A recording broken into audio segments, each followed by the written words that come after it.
Spoiler warning for Succession HBO. I don't think I've ever been as affected by a quote as I was when I first heard, "Do you remember what your dad did to you as a kid?" I was there. While this ended up getting cut out, Stewy would originally have said this to Kendall during their famous hug. And really, this was what made me understand Kendall and Stewy's relationship. Besides possibly being romantic, because I'm sure there's love in it, whether it be platonic or romantic, there's a certain danger carried by any relationship between Kendall and Stewy. From the moment Kendall quits drugs, Kendall is inherently doomed by the narrative.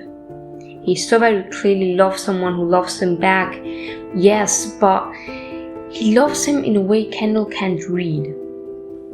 He's doomed to never know how much Stewy loves him, and not only that, he's doomed to think that Stewy wants to stay by his side purely because of his position at Waystar. It depresses me, really. The moment where Kendall quits drugs is significant because it means he leaves something behind. And by leaving that something behind, it feels like he's kind of left behind Stewy as well. The brain connects things to other things.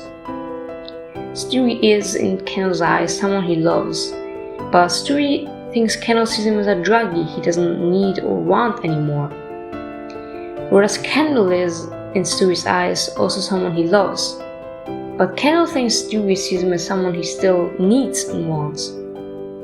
Both have the opposite of what they want. In my opinion, Kendall needs someone to tell him, "I want you despite not needing you."